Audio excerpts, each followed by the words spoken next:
Assalamualaikum warahmatullahi wabarakatuh. Ensiklopedia Al-Fatih kembali ke hadapan Anda untuk berbagi info Islami. Semoga menginspirasi aktivitas Anda hari ini.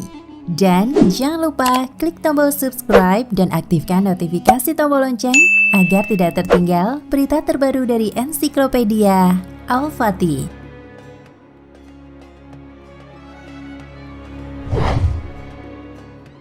Presiden pertama Republik Indonesia Dr. Insinyur Haji Soekarno memiliki beribu cerita unik yang selalu membuat kagum.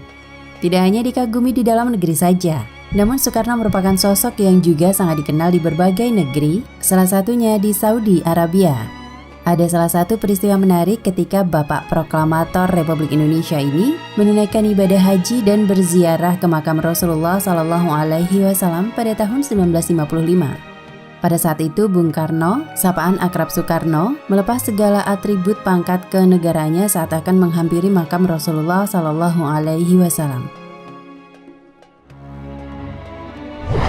Kisah ini diceritakan oleh Sayyid Hussein Mutahhar, pengarang lagu-lagu perjuangan seperti Hari Merdeka, 17 Agustus tahun 45, Himne Pramuka, dan Syukur. Ia menceritakan bagaimana Bung Karno sangat menghormati dan mencintai Rasulullah SAW. Sayyid Mutahhar yang ikut dalam rombongan ibadah haji Bung Karno bercerita, saat Bung Karno berjalan di kota Madinah bersama Raja Saud bin Abdul Aziz, Bung Karno bertanya kepada Raja Saudi, "Di mana makamnya Rasulullah SAW, wahai Raja?" Raja Saud bin Abdul Aziz menjawab, "Oh, itu makam Rasulullah SAW sudah terlihat dari sini." Saat itu juga Bung Karno melepaskan atribut-atribut pangkat kenegaraannya.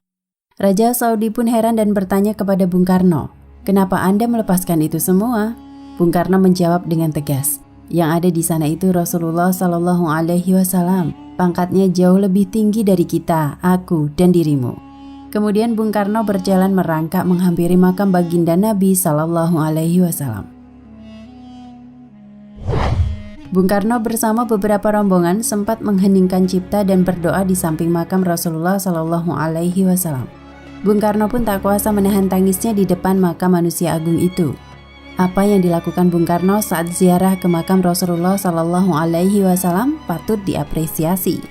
Sikap Bung Karno merupakan sebuah penghormatan sejati yang membuat takjub Raja Saudi betapa besar ketundukan dan kecintaan seorang bapak bangsa kepada Rasulullah SAW. Bagi Bung Karno, pangkat dan kemampuan yang dimilikinya tak bisa dibandingkan sama sekali dengan apa yang sudah dilakukan oleh Nabi Muhammad SAW sebagai pembawa risalah Islam ke seluruh jagat raya. Dr. Soeharto, dokter pribadi yang ikut serta dalam rombongan haji Bung Karno menuturkan, rombongan diselimuti keberuntungan. Sebab tidak seperti kebanyakan jamaah haji yang lain, Bung Karno dan rombongan diperkenankan berziarah ke makam Nabi Muhammad SAW di areal Masjid Nabawi Madinah. Sejak saat itu hubungan antara Indonesia dan Arab Saudi menjadi erat.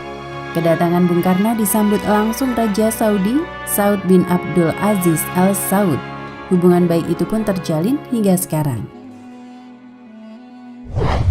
Sebelum pulang ke Indonesia, Raja Saud bin Abdul Aziz memberikan hadiah istimewa kepada Bung Karno berupa mobil Chrysler Crown Imperial. Mobil itu merupakan mobil yang dipakai oleh Soekarno selama berada di Saudi Arabia.